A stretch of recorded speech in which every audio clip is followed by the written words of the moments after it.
S Mohan ವಿಶ್ವ ಅವರೇ ನೋಡಿ, ಎ ರಾಜ ಅವ್ರ ವಿಷಯನೇ ಅವರು ಪ್ರಸ್ತಾಪನೆ ಮಾಡಿದ್ರು. ಅವ್ರು ಕರೆಕ್ಟಾಗಿ ಹೇಳ್ದಂಗೆ ನೋಡಿ, ಆ ಹೆಸರು ಇಟ್ಕೊಂಡಿದ್ದೆ ಇವರು INDIA ಅಂತ ಹೇಳ್ಬಿಟ್ಟು ಇಂಡಿಯಾ ಅನ್ನೋ ಹೆಸರಿನಲ್ಲಿ.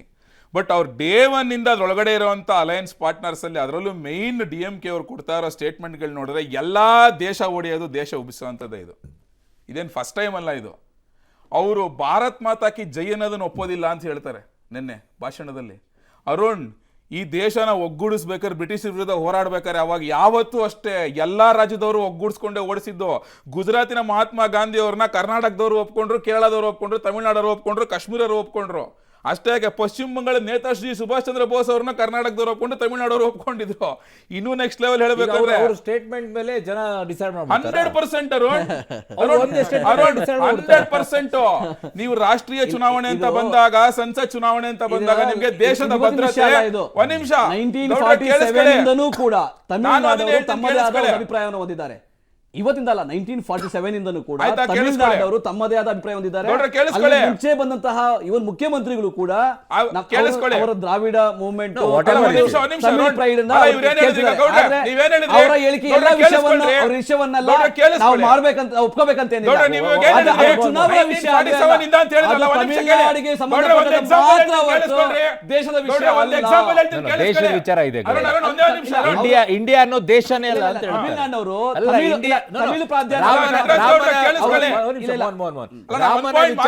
ರಾಮಾಯಣದ ವಿಚಾರದಲ್ಲಿ ಮಾತನಾಡೋರು ನಮ್ಮಲ್ಲಿ ತುಂಬಾ ಜನ ಇದ್ದಾರೆ. ಇಲ್ಲಿ ಬಹುಸಂಖ್ಯಾತರ ಭಾವನೆಗಳಿಗೆ ಧಕ್ಕೆ ತಂದ್ರೆ ಯಾವನು ಏನು ಕೇಳಲ್ಲ. ಅಲ್ಪಸಂಖ್ಯಾತರ ಭಾವನೆಗೆ ಧಕ್ಕೆ ತಂದ್ರೆ ದೇಶ ಬಟ್ ನಾನು ಹೇಳೋದು ಏನ್ ಗೊತ್ತಾ ಕೊಟ್ರೆ, ಇಂಡಿಯಾ ದೇಶನೇ ಅಲ್ಲ ಅನ್ನುವಂತ ಹೇಳಿಕೆಯನ್ನ ನಿಮ್ಮ ಮೈತ್ರಿಕೂಟದಲ್ಲಿ ಕೊಟ್ಟಾಗ you have to condemn it. ಇಲ್ಲ, ಇಂಡಿಯಾ ಅನ್ನೋದನ್ನ 562 ಚಿಕ್ಕ ಚಿಕ್ಕ ರಾಜ್ಯ ಸಂಸ್ಥಾನ ಮಾಡಿ ಭಾರತ ಅಂತ ಮಾಡಿರೋದು ನಾವೇ, ಕಾಂಗ್ರೆಸ್ ನಾವೇ. ನಮ್ಮ ತ್ಯಾಗ, ನಮ್ಮ ಬಲಿದಾನ, ಅದನ್ನ ನೀವು ಕೇಳಿಸ್ಕೊಂಡ್ರು ಎತ್ತಿದ್ರಿಂದ ನಾನು ತಗೊಳ್ತಾ ಇದ್ದೀನಿ. ನಿನ್ನೆ ಅವ್ರು ಮಾತನಾಡ್ಬೇಕಾದ್ರೆ ಲಾಸ್ಟಿಗೆ ಒಂದು ಹೇಳ್ತಾರೆ, ಜೈ ಶ್ರೀರಾಮ್ ಥೂ ಅಂತ.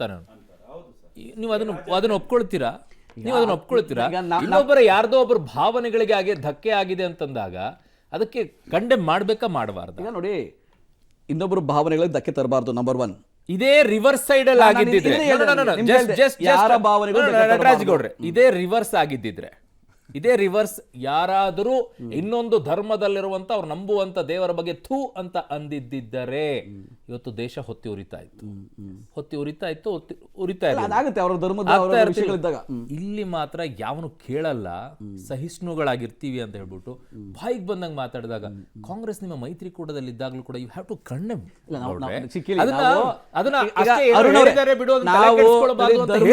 ಧರ್ಮ ಅನ್ನೋದನ್ನ ರಾಜಕೀಯದಲ್ಲಿ ಬೆರೆಸಬಾರದು. ನಂಬರ್ 1. ನಂಬರ್ 2,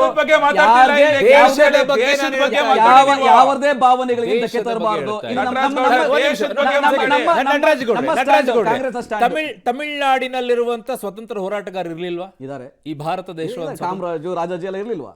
ಭಾರತ ಅನ್ನೋದು ಬಂದಿದೆ, ಮಹಾಭಾರತದಲ್ಲೇನೆ ಭಾರತ ಅನ್ನೋದು ಇದ್ದಿದ್ದು. ಈ ಯಾರು ಎ ರಾಜ ಇದ್ದಾನೆ ಇವನು ಹೇಳೋದ್ರಿಂದ ಅಲ್ಲ, ಆಯ್ತಾ? ಈ ಭಾರತ, ಇಂಡಿಯಾ ಅನ್ನುವಂಥದ್ದು ಮುಂಚೆಯಿಂದನೂ ಇದ್ದಿದ್ದು.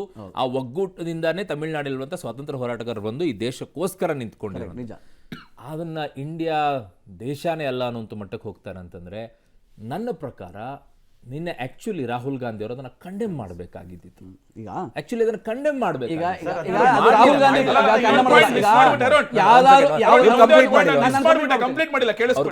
ನಟರಾಜ್ ಗೌಡ್ರು ಏನ್ ಹೇಳಿದ್ರು, 1947 ಅದಕ್ಕಿಂತ ಮುಂಚೆಯಿಂದನೂ ತಮಿಳ್ನಾಡು ಒಂಥರ ಹಂಗೆ ಇದೆ ಅಂತ ಹೇಳಿದ್ರು. ನೀವು ಒಂದು ಪಾಯಿಂಟ್ ರೈಸ್ ಮಾಡಿದ್ರಿ, ಹಾಗಾದ್ರೆ ತಮಿಳ್ನಾಡಲ್ಲಿ ಯಾರನ್ನು ಸ್ವಾತಂತ್ರ್ಯ ಹೋರಾಟಗಾರ ಇರ್ಲಿಲ್ವಾ ಅಂತ. ಅರುಣ್ ಒಂದು ಎಕ್ಸಾಂಪಲ್ ಕೊಡ್ತೀನಿ. ಅರುಣ್, ಇದೇ Subhash Chandra Bose Indian national army ಕಟ್ಟಬೇಕು ಅಂತ ಹೇಳಿ ದೇಶ ಬಿಟ್ಟು ಹೊರಗಡೆ ಹೋದಾಗ ವಿಯೆಟ್ನಾಂ ದೇಶದ ಸೈಗಾಯ್ ನಗರದಲ್ಲಿ ಅವತ್ತು ನಾನು ಆರ್ಮಿ ಕಟ್ಟಬೇಕು ಅಂತ ಹೇಳಿದಾಗ ಎಲ್ಲರ ಮುಂದೆ ನಿಂತ್ಕೊಂಡಾಗ ಅದಕ್ಕೆ ಹಣ ಬೇಕು, ಸಹಾಯ ಮಾಡಿ ಅಂತ ಹೇಳಿದಾಗ ಅರುಣ್, ಅವತ್ತು ಇದೇ ತಮಿಳ್ನಾಡಿನ ಚಟ್ಟಿಯರ್ ಬ್ರಾಹ್ಮಿನ್ಸ್ ಅಥವಾ ಚಟ್ಟಿಯರ್ ಸಮುದಾಯದ ಹೆಣ್ಣು ಮಕ್ಕಳಾಗ್ಬೋದು, ಗಂಡು ಮಕ್ಕಳಾಗ್ಬೋದು ಅರುಣ್, ಅವ್ರ ಕುತ್ತಲ್ಲಿದ್ದಂಥ ಚೈನ್ಗಳಾಗ್ಬೋದು, ಕೈಯಲ್ಲಿದ್ದಂಥ ಬ್ರೇಸ್ಲೆಟ್ಗಳಾಗ್ಬೋದು, ಸೊಂಟದಲ್ಲಿದ್ದಂಥ ಡಾಬ್ಗಳಾಗ್ಬೋದು, ಪ್ರತಿಯೊಂದು ಚಿನ್ನನೇ ಎತ್ಕೊಟ್ರು ಅವತ್ತು ಇಂಡಿಯನ್ ನ್ಯಾಷನಲ್ ಆರ್ಮಿ ಕಟ್ಟೋದಕ್ಕೆ. ಯಾರು? ಇದೇ ತಮಿಳ್ನಾಡಿನ ಚಟ್ಟಿಯಾರ್ಗಳಾಗಾದ್ರೆ.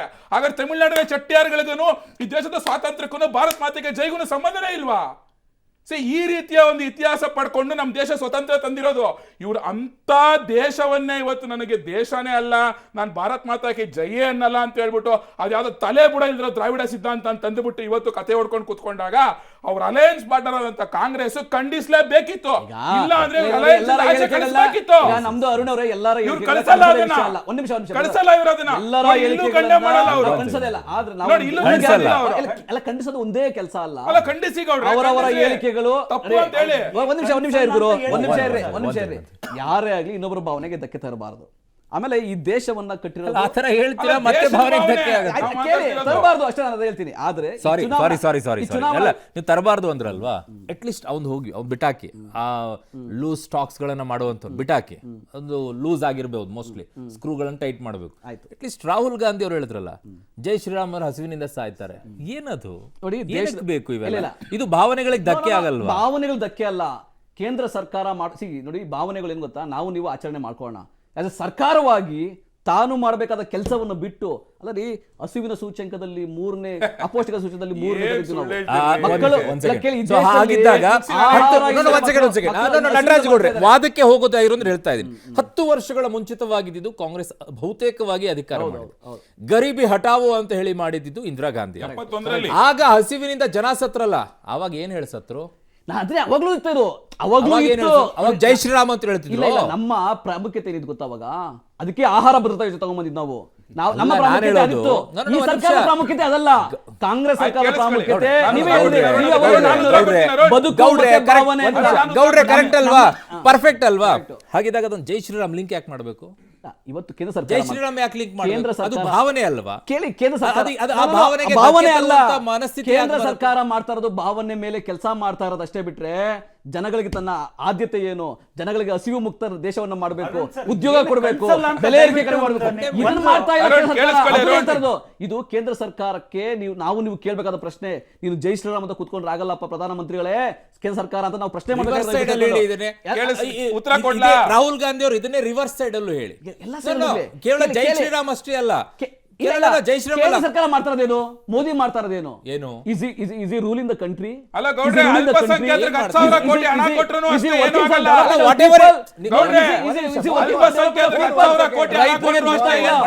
ಏನು ಆಗಲ್ಲ. ಗೌಡ್ರೆ, ಗೌಡ್ರೆ, ರಾಜಕೀಯವಾಗಿ ನಿಮ್ದು ಏನೇ ಟ್ಯಾಕಲ್ ಇರ್ಬೋದು, ನೀವು ಕೇಳಿ.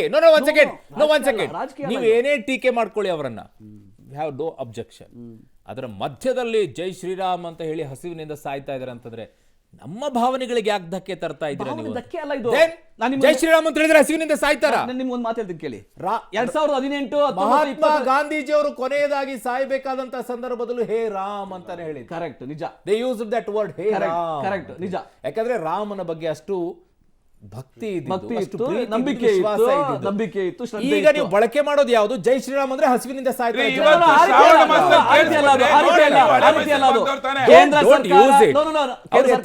ಎತ್ತಬೇಕಾಯ್ತಾ ಸಬ್ಜೆಕ್ಟ್ ಅನ್ನ? ನಿರುದ್ಯೋಗಿಗಳು ಪರ ಕೆಲಸ ಮಾಡ್ತಾ ಇಲ್ಲ, ಕೇಂದ್ರ ಸರ್ಕಾರ ಕೆಲಸ ಮಾಡ್ತಾರೆ. ಕೇವಲ ಅದಕ್ಕೆ ಜೈ ಶ್ರೀರಾಮ್ ಯಾಕೆ ತರ್ತಾ ಇದ್ದೀರಾ ನೀವು? ಜೈ ಶ್ರೀರಾಮ್ ಅಂದ್ರೆ ಹಸಿವಿನಿಂದ ಸಾಯ್ತಾ ಇದ್ದಾರೆ ಅಂತ ಯಾಕೆ ತರ್ತಾ ಇದ್ದೀರಾ ನೀವು? ಕಳೆದ 2 ತಿಂಗಳಿಂದ ಏನ್ ಮಾಡಿ, ಡಿಸೆಂಬರ್ ಜನವರಿಯಿಂದ 2 ತಿಂಗಳು ಕೇಂದ್ರ ಸರ್ಕಾರ ಜೈ ಶ್ರೀರಾಮ್ ಬಿಟ್ಬಿಟ್ಟು ಏನಾದ್ರು ಕೆಲಸ ಮಾಡಿದ್ಯಾ?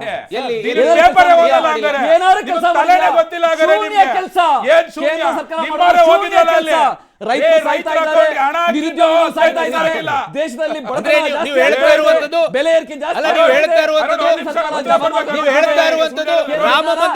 ರಾಮ ಮಂದಿರ ಕಟ್ಟಿರೋದಕ್ಕೆ ಈ ಭಜನೆ ಅಂತ ಹೇಳ್ತಾ ಇದ್ದೀರೋ? ಕೇಂದ್ರ ಸರ್ಕಾರ ರಾಮ ಮಂದಿರ ಕಟ್ಟಿರೋ ವಿಚಾರವನ್ನ ನೀವು ತಿರುಚಬೇಡಿ.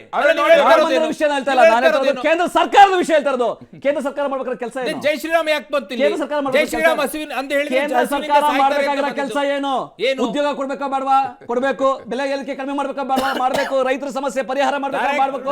ಅವೆಲ್ಲ ಮಾಡೋದು ಬಿಟ್ಬಿಟ್ಟು ಕೇಂದ್ರ ಸರ್ಕಾರ ನಾವು ನೀವು ಖಂಡಿಸಬೇಕು. ಒಂದ್ ನಿಮಿಷ ಮೋಹನ್, ಹಾಗಿದ್ದಾಗ ಕರ್ನಾಟಕದಲ್ಲಿ ರಾಜ್ಯ ಸರ್ಕಾರ ಹಜ್ ಭವನ ಯಾಕೆ ಕಟ್ಟಿಸ್ತಾ ಇದೆ? ಗ್ಯಾರಂಟಿಗಳನ್ನ ಕೊಡ್ತಾ ಇದೆ, ಇಲ್ಲಿ ಉದ್ಯೋಗಗಳನ್ನ ಕೊಡಬೇಕು, ಹಜ್ ಭವನ ಯಾಕೆ ಕಟ್ಟಿಸ್ತಾ ಇದೆ? 2 ಎಕರೆ ಚಾಮರಾಜಪೇಟೆಯಲ್ಲಿರುವಂತಹ ಜಮೀನನ್ನ ಯಾಕೆ ಕೊಟ್ಟರು? ಕೆಲಸ ಕೊಡಿಸಿ ಬಹಳ ಅದ್ಭುತವಾದ ಕೆಲಸ ಕೊಡಿಸಿ. ಬಹಳ ಜೀವನ ಅದ್ಭುತ- ನಡ್ಸಕ್ ಬಿಡಿ. ಅರುಣ್ ಅವರೇ ಬಹಳ ಅದನ್ನೇ ಅದ್ಭುತವಾದ ಎತ್ಬೋದು. ಪ್ರಶ್ನೆ ಈ ತಗೊಂಡ್ಬಂದಿದ್ದೀರಿ. ಕಡೆಗೆ ಜೈ ಶ್ರೀರಾಮ್ ಹನುಮ ಅಂತ ಜಯ ಜನ ಹನುಮ ಜನ್ಮಸ್ಥಳಕ್ಕೆ 100 ಕೋಟಿ ರೂಪಾಯಿ ಕೊಟ್ಟೈತೆ. 34,000 ದೇವಾಲಯಗಳ ಶ್ರೀಧರ್ಜೆ ದೇವಾಲಯಗಳಿಗೆ ಅಭಿವೃದ್ಧಿ ಕೆಲಸ ಮಾಡ್ತಾ ಇದೆ. ಅದು ಯಾವಾಗಲೂ ಮಾಡೋ ಕೆಲಸ ಅಲ್ಲ. ಸರ್ಕಾರಗಳ ಆದ್ಯತೆ ಏನಾಗಬೇಕು ಅಂದ್ರೆ ಗ್ಯಾರಂಟಿ ಯೋಜನೆ ಇದೆಯಲ್ಲ, ಆ ರೀತಿ ಆಗ್ಬೇಕು.